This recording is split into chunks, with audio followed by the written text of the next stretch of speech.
Eu tenho autismo. E daí?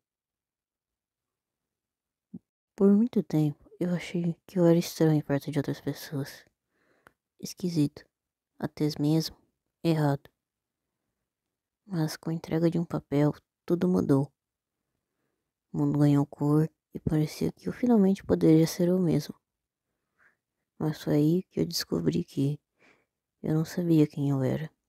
Não mais, pelo menos. Há muito e muito tempo atrás, um cientista de cabeça percebeu que algumas crianças tinham comportamentos muito diferentes da maioria. E ele, no ápice de sua inteligência, decidiu: vou estudar isso. Então, esse cientista de cabeça começou a estudar o comportamento de crianças de diversas idades, procurando uma resposta da origem de onde tudo isso se origina. Mas, como ele ainda estava no século passado, ele só conseguiu desenvolver uma tese dizendo que crianças machos, e apenas machos, possuíam tal deficiência. Esse médico de cabeça nomeou essa doença como um distúrbio autístico do contato afetivo, que o povo nomeou carinhosamente de transtorno autista. Algumas décadas depois, outro médico de cabeça também começa a estudar o comportamento de crianças e descobre que o distúrbio autístico do contato afetivo não é só causado geneticamente, mas sim pelo ambiente também. Estudos modernos apontam que muitos estresses, infelicidades e amarguras na gravidez podem fazer com que o cérebro de uma criança tenha uma formação diferente. Séculos depois, nasceu Luca, uma criança considerada estranha, esquisita, espalhafatosa e até meio... como é a palavra? Perdi. Acho que é pé no saco. Sei lá. Sempre fui muito excluído, tanto pelos meus colegas, tanto quanto por mim mesmo. Parecia que eu não fazia parte daquele lugar. E até eu ter meu laudo, minha vida foi completamente assim. Eu sempre ia aos lugares, mas parecia que eu não iria e nem queria me encaixar lá. Era como se eu fosse uma pessoa quebrada, uma peça de lego quebrada. Não servia mais para o crítico. Ou sempre era deixado de lado ou jogado fora. Algo assim. Mas, em 2023, eu descobri uma criadora autista nível 2 de suporte que mostra sua rotina, seus hiperfocos, seus estudos, e isso me deu um estalo na minha mente. Espera, eu me identifico muito com ela. Será que eu sou autista? Então eu comecei a pesquisar sobre o assunto. Fiquei um ano pesquisando e decidi perguntar à minha mãe se poderíamos fazer o teste de autismo. Ela viu que meus questionamentos eram válidos. Então, juntou bastante dinheiro e fazendo esse bastante, pois estou na porcaria da fila do SUS até hoje. Meu Deus do céu, como é caro esses atendimentos médicos particulares do SUS também não ajudam. Meu Deus, tia, me ajuda, eu preciso de dinheiro. Bom, voltando.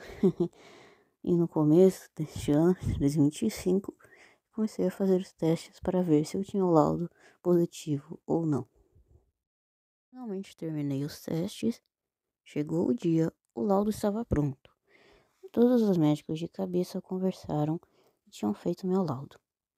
Eu estava tão ansioso, sentia uma pilha de nervos, principalmente porque não era só eu que eu receberia a notícia na mesma sala. Nessa estaria minha mãe, o namorado dela, minha avó e meu pai. E não foi por motivo de não ser morto pelo namorado da minha mãe. Uma longa história. E eu estava realmente empolgado. E ao mesmo tempo ansioso. Só quem vive sabe como é a situação. Finalmente entramos na sala. Era o médico de cabeça principal que estava nos atendendo. Ele teve uma breve conversa conosco. Eu não posso dizer, pois é confidencial, de paciente e médico de cabeça. Depois ele disse: parabéns, vocês têm uma criança autista. Eu fiquei tão feliz, pois a minha hipótese tinha sido comprovada. Anos de dor e sofrimento tinham sido confirmados num laudo, um simples pedaço de papel que por si só poderia finalmente mudar a minha vida nesse plano. Num ato de alívio e desespero, início de felicidade, eu esboço um sorriso de orelha a orelha, como naquele momento, somente naquele, a vida começasse a fazer um pouco de sentido. Nossa, como isso ficou tão poético de uma hora para outra. Acho que eu tenho que parar de ler livros do século XVI, eu ler mais livros atuais. Vocês sabiam que eu tenho uma coleção de livros? Eu não falo muito disso aqui, mas eu gosto de ler. Tô lendo uns 4. Na verdade, eu só tenho mais 4 pra ler. Eu tô na metade de um agora, que ele é bem legal. Então, se tu perceberem, eu tô enchendo linguiça. Então, eu vou botar muitos meus pensamentos aqui também. Mas onde eu tava, minha mente perturbada funciona assim. Onde eu estava? Vamos lá. Voltando? Bom. Voltando aqui, autismo. Depois que recebi meu laudo, as coisas parecem ficar mais tranquilas. E finalmente descobri que muitas coisas que eu achava normal não eram. Com essas introspecções que eu faço, minha mente depois volta ao assunto inicial. Ou seja, fixado em um objeto, série, desenho ou coisa. Algumas, com algumas coisas específicas em que as pessoas eram divergentes. E os hiperfocos podem mudar. Os meus hiperfocos mudaram muito durante os anos. Já tive em porcos, meus personagens, em bichinhos pequenininhos. E o meu mais recente está sendo no Keroppi da Sanrio. Aqui é o recado, porque eles acham que o hiperfoco é só gostar de alguma coisa. Não é, gente. Gente, eu sei tudo sobre o Keroppi. Eu tenho ele colado nas páginas do caderno. Eu desenho ele todo dia. Eu faço estátuas do Keroppi todo dia. Vocês sabiam que o Keroppi tem uma mãe chamada Kiroma e um pai chamado Keropai? Ele tem 2 irmãos, sendo que 2 desses irmãos ele é trigêmeo. E sim, eu pesquisei tudo isso e eu fico de 1, 2, 3 horas só procurando imagem do Keroppi. É foda. Meu Deus, quando esse roteiro ficou tão grande? E que eu saiba, tem muitos símbolos em cada autismo, tanto pelos médicos de cabeça quanto pela própria comunidade autista. E sim, existe uma comunidade autista. Os símbolos oficiais são o quebra-cabeça, o girassol e o laço, que simbolizam. Peraí, deixa eu ver aqui no Google. Aqui.